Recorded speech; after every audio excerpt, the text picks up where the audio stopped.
Hello friends, welcome to my channel. तो देखिए, basic mathematics में हम इससे पिछले वीडियो में हम पढ़े थे डेरिवेटिव के बारे में पढ़े थे। ठीक है, आज हम पढ़ेंगे graphical interpretation of instantaneous rate of change.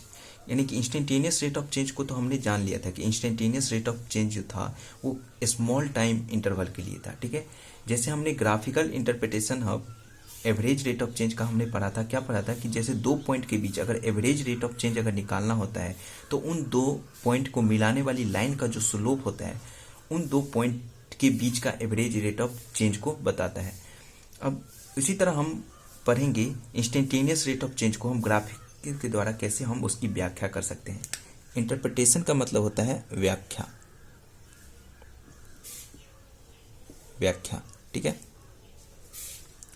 तो सबसे पहले इसमें हम जानते हैं टेंजेंट के बारे में। टेंजेंट क्या होता है? ठीक है, टेंजेंट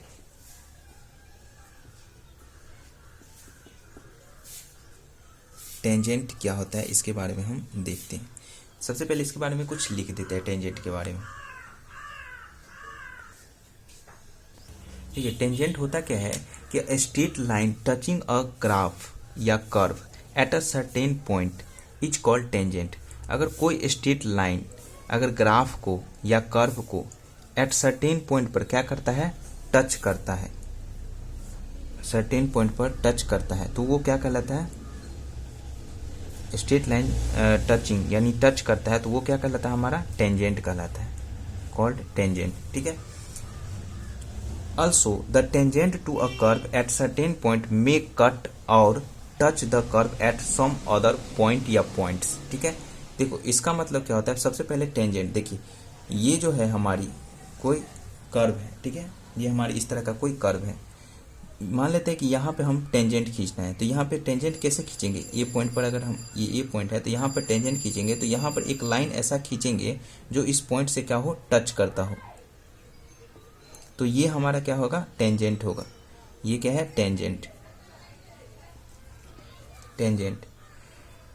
अब हम क्या देखते हैं कि जैसे हमको इस पॉइंट पे टेंजेंट खींचना है, इस पॉइंट पे हमको टेंजेंट खींचना है, तो इस पॉइंट पे टेंजेंट खींचना है तो हम क्या करेंगे? एक लाइन ऐसा खींचेंगे जो हम हमारा इससे क्या हो, टच करता हो।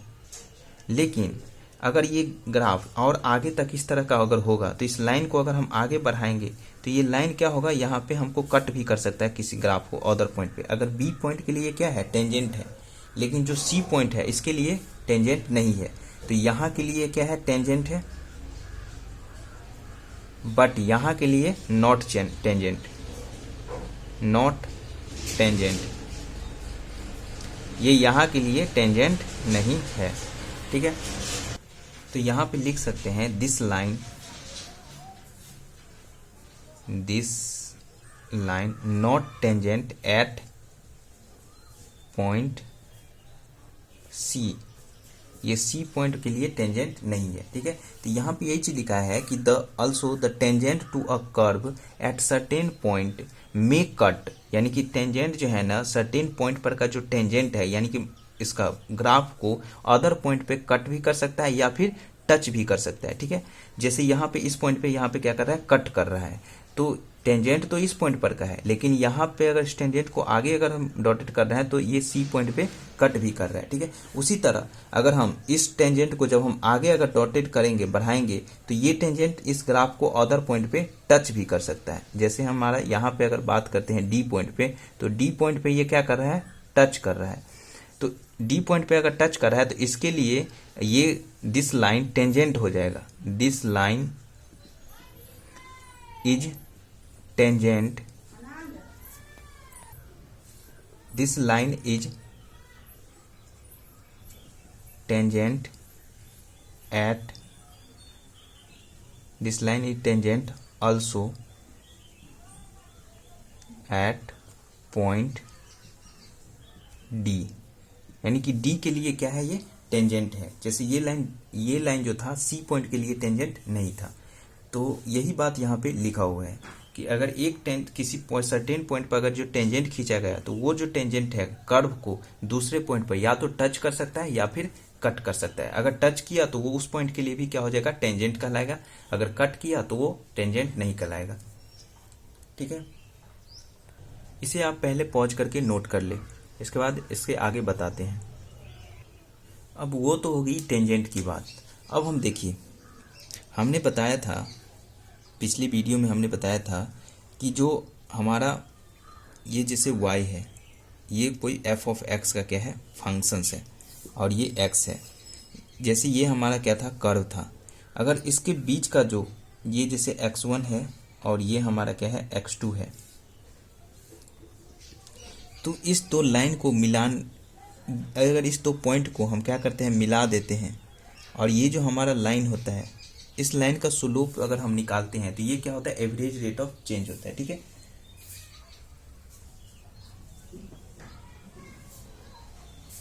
अगर ये एंगल क्या है, थीटा है, ये एंगल थीटा होगा तो वो भी एंगल क्या होगा, थीटा होगा।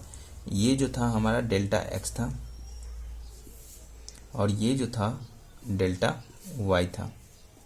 ठीक है, इस पॉइंट को अगर हम P नाम देते हैं, इस पॉइंट को अगर हम Q नाम देते हैं, तो अगर if point P and Q are very close to each other, अगर पॉइंट P और Q अगर बहुत ही क्लोज हो जाता है एक दूसरे के, यानी कि समझो कि ये दोनों एक दूसरे के पास, यानी कि ओवरलैपिंग का केस आ जाता है। यानी कि इस तरह से आ जाता है कि जैसे ये हमने कर्व फिर से बनाया, y equal to F of x और ये x। अब देखिए, ये P और Q बहुत ही पास आ जाने का मतलब है कि ये हमारा P हो गया और ये यहीं पे, मतलब ये तो मैं दिखाने के लिए भी थोड़ा सा हटा के बनाया हो, ये और भी ज़्यादा क्लोज हो गया। अब ये दोनों जैसे ही हमारा क्लोज हो जाएगा तो ये जो हमारा जो PQ लाइन था, वो PQ लाइन जो है हमारा क्या हो जाएगा, ये अब यहाँ पे एक टेंजेंट जैसा हो जाएगा। ठीक है, मतलब कि पहले यहाँ पे ग्राफ को ये दो पॉइंट पे कट कर रहा था, लेकिन अब अगर PQ लाइन अगर बहुत ही स्मॉल हो गया है, यानी कि डेल्टा एक्स क्या हो गया है, वेरी स्मॉल हो गया है, वेरी स्मॉल, यानी कि डेल्टा एक्स जो है ना वही बहुत ही स्मॉल हो गया है। यानी कि इसको हम लिख सकते हैं डेल्टा एक्स को कि limit delta X tending to zero, यानी कि डेल्टा एक्स में अब कोई भी गैप नहीं है। ठीक है, तो अगर डेल्टा एक्स अगर जीरो होगा तो delta Y, so delta Y also tending to zero, delta Y भी क्या हो जाएगा, टेंडिंग करेगा जीरो की तरफ। ठीक है, ये भी क्या हो जाएगा, वेरी वेरी स्मॉल हो जाएगा, वेरी वेरी स्मॉल। ठीक है, ये भी क्या है, वेरी वेरी स्मॉल है, तो ये हमारा स्मॉल हो गया। तो जैसे ही ये स्मॉल होगा तो ये जो लाइन है वो अब क्या करेगा, टेंजेंट का काम यहाँ पे करेगा। तो अगर ये इसका जो टेंजेंट का जो स्लोप अगर हम निकाल लेंगे तो वही हमारा क्या हो जाएगा, इंस्टेंटेनियस रेट ऑफ चेंज हो जाएगा, किसका, एट पॉइंट P पर का। तो यहाँ पे हम लिख सकते हैं कि P and Q are coincide to each other, so tangent at, अब तो दोनों पॉइंट क्या हो गया, एक ही हो गया, tangent at P is the instantaneous rate of change of instantaneous rate of, अब हम इसको नीचे लिखेंगे तो दिखेगा नहीं, इसको हम मिटा के ऊपर लिखते हैं। ठीक है, अब यहाँ तक आप नोट कर लीजिए। ठीक है, P and Q are coincide to each other, so slope of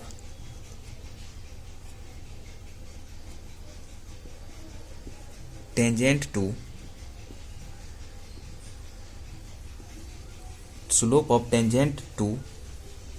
the point P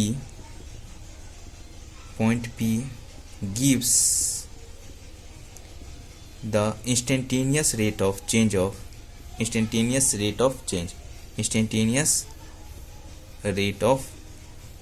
change.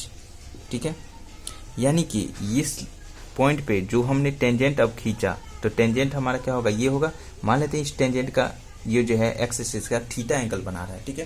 तो अगर इसका हम स्लोप निकालते हैं, ठीक है, तो हम यहाँ पे लिख सकते हैं कि that is instantaneous rate of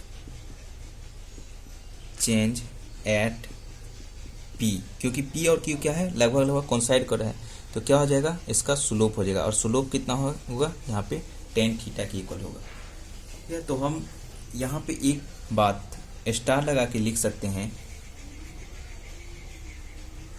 instantaneous rate of change, यानी कि एक बात हम स्टार लगा के ये लिख देते हैं कि ग्राफ की किसी पॉइंट पर खींचे गए टेंजेंट का स्लोप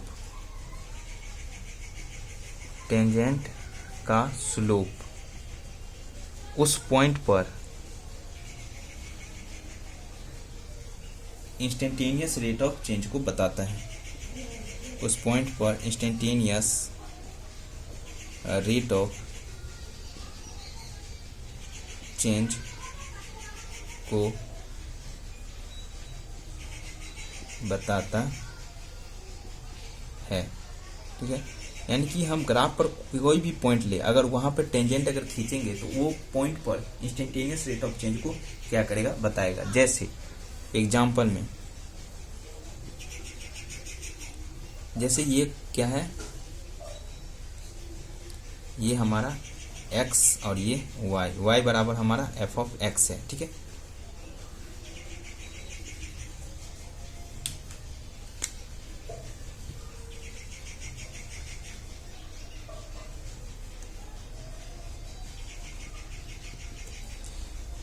एक ग्राफ हमारा इस तरह का है, अगर इस पॉइंट पर का अगर टेंजेंट ये मान लेते हैं कि ये पॉइंट हमारा क्या है, x बराबर x नॉट है।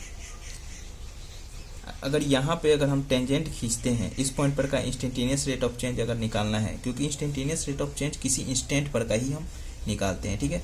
तो ये मान लेते हैं एंगल आया थीटा, या चलो यहाँ पे अब इस बार हम अल्फा मान लेते हैं, ठीक है। तो अगर टेंजेंट पूछेगा इस ग्राफ पर का, तो टेंजेंट क्या हो, सॉरी यहाँ पे इंस्टेंटेनियस रेट ऑफ चेंज पूछेगा, instantaneous rate of change eight x not पर का अगर इंस्टेंटेनियस रेट ऑफ चेंज पूछेगा तो हम क्या करेंगे, स्लोप इसका निकाल देंगे, स्लोप एट एक्स नॉट, और इसका स्लोप क्या होगा, टेन अल्फा। तो यही हमारा क्या हो जाएगा, इंस्टेंटेनियस रेट ऑफ चेंज हो जाएगा, ठीक है। तो आई होप कि आपको इंस्टेंटेनियस रेट ऑफ चेंज समझ में आया होगा ग्राफिकल मेथड से। इसे आप पॉज करके नोट कर ले पहले।